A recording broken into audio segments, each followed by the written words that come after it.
मसले की वजह से बुलाया है। जो कल आपको मालूम होगा कि बलपोरा शुपियन में कल जब हमारा कैंडिडेट वहाँ जा रहा था तो वहाँ के कुछ जो AIP के साथ वाबस्ता है, जो इंजीनियर रशीद साहब की जमात है उसके साथ वाबस्ता है, वहाँ के उनके वर्करों ने लाठियाँ डंडे लेके हमारे लोगों पे हमला किया। यहाँ तक कि जो हमारा कैंडिडेट है यावर बांडे इस वक्त SMHS में ज़िंदगी की और मौत की लड़ाई लड़ रहा है। उसकी कई रिब्स टूट चुकी हैं, उसकी हालत सीरियस है।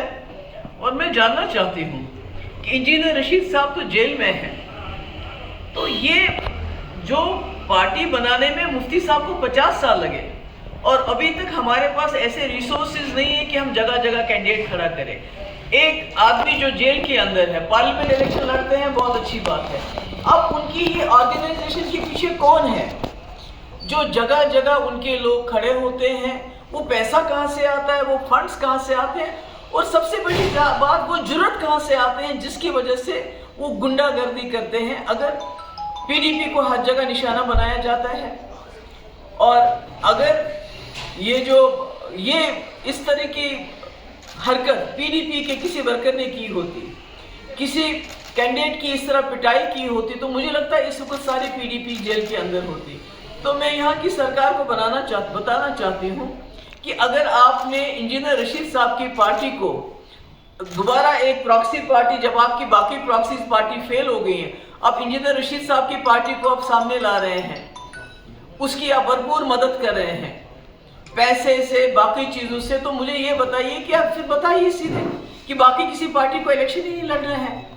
ये कैसे गुंडागर्दी है? अगर कल हमारा कैंडिडेट यावर बांडे बलपोरा में चला गया है, जहां का आपका AIP का कैंडिडेट है राजा वहीद, तो उसके वर्करों ने इस तरह कातिलाना हमला कैसे जुर्रत की हमारे कैंडिडेट पे करने की, और अभी तक कार्रवाई क्यों नहीं हुई? अभी तक वो लोग जेल में क्यों नहीं है? तो मैं लोगों को भी खबरदार करना चाहती हूँ कि प्रॉक्सी पार्टीज के इसमें मत आइए।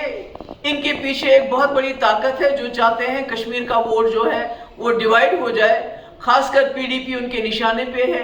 उनको मालूम है पिछले 5 साल में भी PDP वाहिद जमात है जिसने जम्मू कश्मीर के लोगों के लिए खड़ी रही, यहाँ के जो जेल में लोग बंद हैं उनके लिए खड़ी रही। जो इन्होंने 5 अगस्त 2019 को किया उसके खिलाफ आवाज़ उठाई, इसलिए इनके निशाने पे PDP है।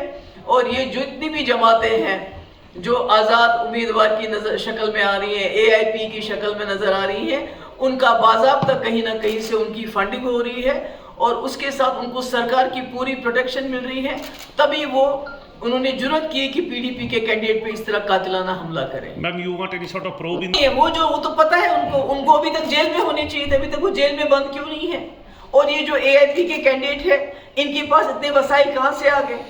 इनका लीडर जेल में है, ये हजारों की तादाद में इनके साथ गाड़ियां होती हैं, इतना पैसा कहाँ से आ गया? ये तो लोगों को सोचना चाहिए, ये अचानक कहाँ से आ गया? तो यानी कि जब इनकी दूसरी जब PDP को तोड़ के इन्होंने कई प्रॉक्सीज पार्टीज बनाई, जब वो फेल हो गई पार्लियामेंट इलेक्शन में, तो अब इंजीनियर रशीद की पार्टी को आगे किया जा रहा है। तो मैं वार्न करना चाहती हूँ, खबरदार करना चाहती हूँ बिलखुसूस कश्मीर के लोगों को। आपके यहाँ बिलाशक PDP NC कांग्रेस पार्टी है, इसके अलावा जितने भी आप मैदान में इस वक्त देख रहे हैं, जितने भी लोग घूम रहे हैं, खासकर AIP की जो पार्टी घूम रही है, इसकी बैकिंग पीछे से हो रही है।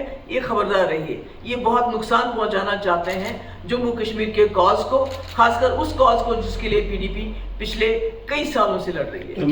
तो अस्पताल में पड़ा बेचारा, उसके ऊपर चढ़ के उसको दबाया गया, उसका गला दबाने की कोशिश की गई है, उसकी कई रिब्स टूट गई हैं, उसके सर पे चोट आई है, उसके सर उसको इतना ज्यादा मारपीट की है कि उसको SMHS रेफर किया गया। उसकी नाक से मैंने सुना खून भी निकला है। तो अब इससे ज्यादा और कातिलाना हमला क्या हो सकता है? तो क्या वजह हो सकती है? ये सेंस ऑफ इनसिक्योरिटी है उनके लिए कि PDP उनके लिए एक खतरा साबित हो सकती है? बिल्कुल PDP के पीछे पड़े हुए हैं, PDP के कैंडिडेट पे हमला हो रहा है।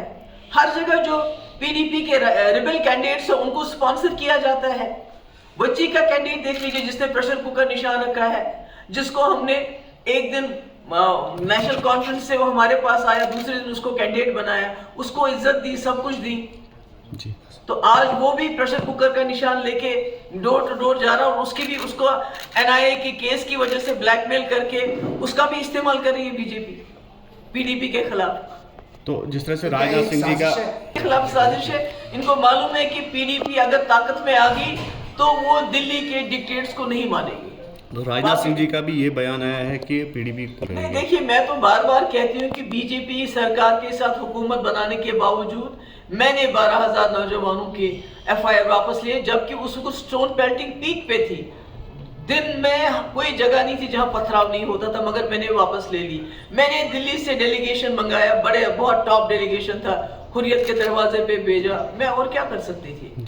तो इसके मुकाबले में जब उमर साहब नेशनल कॉन्फ्रेंस में वजीर थे, बीजेपी की सरकार में दिल्ली में वजीर थे 5 साल, उन्होंने क्या किया, पोर्टल यहाँ लागू किया, उन्होंने शातूस पे बैन लगाई और पूरी दुनिया में घूमते रहे ये कहने के लिए कि जम्मू कश्मीर दहशतगर्दी का मसला है, पाकिस्तान के ऊपर बमबारी करो, मसला हल हो जाएगा।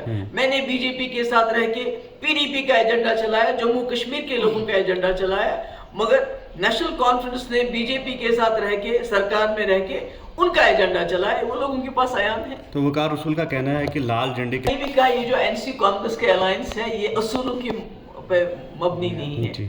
अगर होता तो 87 के इलेक्शन में सरकार बनाने के लिए इतनी बड़ी दांदलियां करके जम्मू कश्मीर को खून के दरिया में नहीं धकेलते। ये जो खून का दरिया है इसको जम्मू कश्मीर में पिछले 87 से लेके आज तक बह रहा है, वो उसकी वजह तो यही है कि नेशनल कॉन्फ्रेंस की चोरियां, उसको दांदलियां सरकार बनाने की हाउस में। तो आज भी इनकी जो है सरकार बनाने के लिए ये किसी हद तक भी जा सकते, कोई उसूल परस्ती नहीं है। हर जगह नेशनल कॉन्फ्रेंस ने अपने कैंडिडेट, इंडिपेंडेंट कैंडिडेट कांग्रेस के खिलाफ खड़े कर दिए हैं। जैसे लद्दाख में खड़ा कर दिया था, वो नेशनल कॉन्फ्रेंस में वापस चला गया।